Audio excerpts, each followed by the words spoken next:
बरसातों के दिन थे। कबूतर के बच्चे होने वाले थे। कबूतर ने अपने पेड़ पर ध्यान दिया। उसे लगा कि उसका पेड़ इन बरसातों में टूट जाएगा। उसे घर बदल लेना चाहिए, इससे पहले कि उसके अंडे बाहर आ जाएं। कबूतर अपनी कबूतरी से कहता है, देखो, मैं सोच रहा हूँ हमें पेड़ बदल लेना चाहिए। चलो एक नए पेड़ की तलाश करें। इन बरसातों में जरूर हमारा ये पुराना घर टूट सकता है। आप ठीक कहते हैं, चलिए। दोनों कबूतर और कबूतरी नए पेड़ की तलाश में निकल जाते हैं। उन्हें एक बहुत ही खूबसूरत सुनहरे रंग का पेड़ नजर आता है। कबूतरी कबूतर से कहती है, इस पेड़ को देखकर तो मैं आकर्षित हो गई हूँ। क्यों ना हम यहीं पर अपना घर बना लें? मगर मुझे तो ये कोई जादुई पेड़ मालूम होता है। इस तरह के सुनहरे पत्ते मैंने आज तक नहीं देखे। क्या कहा? जादुई पेड़? क्या सच में जादुई पेड़ भी होते हैं? हाँ, होते हैं। अरे नहीं होते, चलो ना यहीं घर बना लेते हैं। कबूतरी के बहुत जिद करने पर दोनों वहीं पर घर बना लेते हैं। कुछ दिनों के बाद उनके अंडे हो जाते हैं, लेकिन अंडे जहाँ होते हैं वहीं चिपक जाते हैं, वहाँ से हिलने का नाम ही नहीं लेते। इस बात का शक अब कबूतरी को होने लगता है कि सच में वो पेड़ जादुई है। वो कबूतर से कहती है, कितने हफ्ते हो गए हमारे अंडों को निकले, मगर हमारे अंडे जरा से हिलते भी नहीं। मुझे तो शक है तुम्हारी बात सच है, ये पेड़ जादुई है। क्या कहा? अब दोनों बहुत हैरान और परेशान हो जाते हैं। रोने की आवश्यकता नहीं है। क्या? क्या? कौन बोला? हाँ, मैं जादुई हूँ, और मैं ऐसे ही जादुई नहीं हुआ। जादुई तो देखने से लगता हूँ, असल में मैं श्रापित हूँ। आज तुम दोनों के यहाँ होने से मुझे श्राप से मुक्ति मिली है। तुम्हारे अंडे मुझसे चिपक नहीं गए हैं। ये तो मुझे मेरे इस श्राप से मुक्त कराने में मदद कर रहे हैं। कल सुबह मैं अपनी पुरानी अवस्था में आ जाऊंगा और तुम्हारे अंडों से चूजे निकल आएंगे। सच में? हाँ, मैं तुम दोनों का आभारी हूँ। ठीक है, मुझे आपकी बात पर विश्वास है। कबूतर और कबूतरी पूरी रात सोते नहीं, अगली सुबह का इंतजार करते हैं। और सुबह होते ही, पहली किरण पड़ते ही चूजे बाहर आ जाते हैं और पेड़ एकदम हरा भरा हो जाता है। आलू, कचालू और चॉकलेट का पेड़। एक दिन आलू और कचालू सैर पर निकले। रास्ते में उन्हें एक ऐसा पत्थर मिला जो देखने में एकदम आलू की तरह था। कचालू ने कहा, अरे आलू, देखो, देखने में ये पत्थर एकदम तुम्हारी तरह लग रहा है। ऐसा लगता है ये सच का आलू है। मुझे भी ऐसा ही लग रहा है। इसे हाथ में लेकर देखूं? देखते हैं। आलू उस पत्थर को उठाने की बहुत कोशिश करता है, लेकिन पत्थर इतना भारी था कि उससे उठता ही नहीं। तब दोनों मिलकर, आलू और कचालू मिलकर उसे उठाने लगते हैं। उठा के जैसे ही वो उस पत्थर को पलटते हैं, अचानक वहाँ से एक बड़ा सा पेड़ निकल आता है। ये क्या?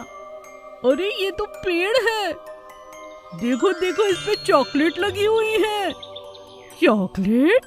दोनों हैरान रह जाते हैं। वो पेड़ कोई मामूली आम पेड़ नहीं था। उसके ऊपर तरह तरह की टॉफियां, लॉलीपॉप और चॉकलेट लगी हुई थीं। तभी आलू को एक बात याद आती है और वो कचालू से कहता है, यार, मेरे मन में एक बात आई है। जानते हो, बचपन से मेरा एक सपना था, जैसे शहर और गांव के बच्चे वो बहुत सारी टॉफियां, चॉकलेट खाते हैं ना, काश हमें भी मिले और हमारे पास भी ऐसा पेड़ हो। मैंने सपने में कल ऐसा ही पेड़ देखा था। मुझे क्या मालूम था आज ये जादुई पेड़ हमें मिल जाएगा। क्या कहा? ऐसा है? कचालू बहुत हैरान रह जाता है। फिर आलू फिर से कचालू से कहता है, अब बाकी बातें छोड़ो, चलो चलकर टॉफी और चॉकलेट खाते हैं। आलू और कचालू उस पेड़ पर चढ़ जाते हैं और जी भर के चॉकलेट खाते हैं। चॉकलेट खा के वो थोड़ी सी चॉकलेट अपने दोस्तों के लिए ले लेते हैं। वो सब तो ठीक है, मगर कहीं ऐसा ना हो कि इस चॉकलेट से हमारा पेट खराब हो जाए। नहीं नहीं, ऐसा कुछ नहीं होगा, तुम चिंता मत करो। अब नीचे उतर जाते हैं। आलू कचालू पेड़ से नीचे उतर जाते हैं। एक थैले में अपनी चॉकलेट और टॉफियां डाल देते हैं। लेकिन थोड़ी देर बाद जब वो पलटकर देखते हैं तो वहाँ पर जादुई पेड़ था ही नहीं। दोनों एकदम हैरान रह जाते हैं। अरे ये क्या हुआ, कहाँ गया वो पेड़? हाँ? दोनों ये चमत्कार देखकर हैरान रह जाते हैं और एक दूसरे की शक्ल निहारते रह जाते हैं। तब आलू कचालू से कहता है, ये तो ठीक मेरे सपने की तरह गायब हो गया। अब तो जल्दी से घर चलो कचालू, डर लग रहा है। दोनों डर के मारे अपने घर जाते हैं और घर जाकर मजे से चॉकलेट खाते हैं। प्याज की खेती।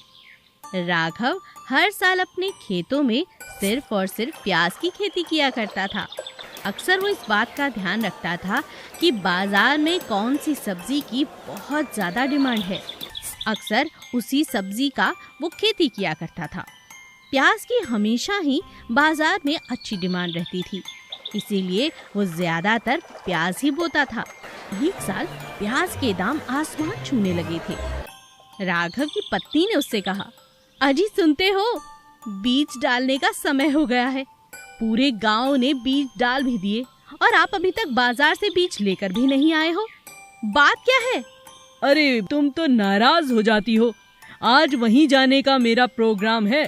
मैं शहर जाकर बीज लेकर आता हूँ और उसी दुकान से लाऊंगा जहाँ से हमेशा से लाता हूँ। मुनाफा तो बिल्कुल निश्चित रूप से होगा। राघव शहर उसी दुकान पर जाता है जहाँ से वो हर साल बीज लेकर आया करता था। लेकिन इस साल वो दुकान बंद थी। आसपास पूछने के बाद पता चलता है कि अब वो दुकान घाटे में जा रही थी, इसीलिए हमेशा के लिए बंद हो गई। राघव को किसी और दुकानदार और उसके बीज पर बिल्कुल भरोसा नहीं था।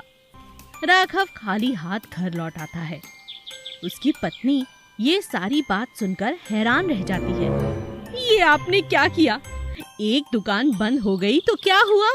अरे किसी और दुकान से ले लेते। सारी दुनिया एक ही दुकान से हमेशा ही थोड़ी ना बीज लेती है। अब क्या बोओगे, क्या करोगे? मैं तो कहती हूँ कल ही जाओ और जाकर बीज लेकर आओ। अगले दिन राघव नई नई दुकानों पर जाकर बीज के लिए बात करता है, मगर कहीं भी उसे प्याज के बीज नहीं मिलते। पूरे बाजार में प्याज के बीज खत्म हो चुके थे। यही बात जब वो घर में पत्नी को आकर बताता है तो वो बहुत नाराज हो जाती है। हे भगवान, जिसका डर था वही हुआ। अब क्या करेंगे? मुनाफा तो छोड़िए, खेती करना ही मुश्किल है बिना बीज के तो। राघव मुस्कुराते हुए अपनी पत्नी से कहता है, मैं जानता था तुम यही कहोगी, लेकिन इस बार मेरे पास एक उपाय है। उपाय? कैसा उपाय? राघव घर में पड़ा हुआ एक पुराना संदूक खोलता है और उसमें से कुछ बीज निकालता है। अपनी पत्नी को दिखाते हुए राघव कहता है, ये बीज देख रही हो? ये मरते हुए माँ ने मुझे दिए थे। ये कोई आम बीज नहीं है, ये बहुत अच्छी फसल के बीज हैं।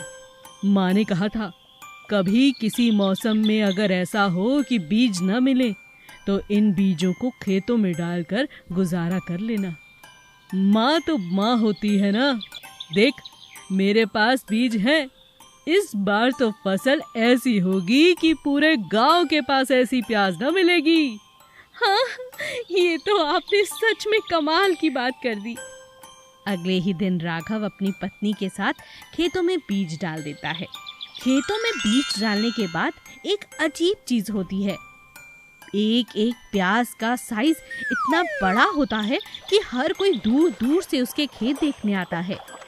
एक एक प्याज 5-5 किलो का था। न केवल राघव का प्याज दूर देश तक जाता है, बल्कि उसे इस बात का बहुत मुनाफा भी होता है। कभी कभी नुकसान के पीछे भी कोई फायदा होता है। बस हमें अपने नजरिए को बदलने की जरूरत है।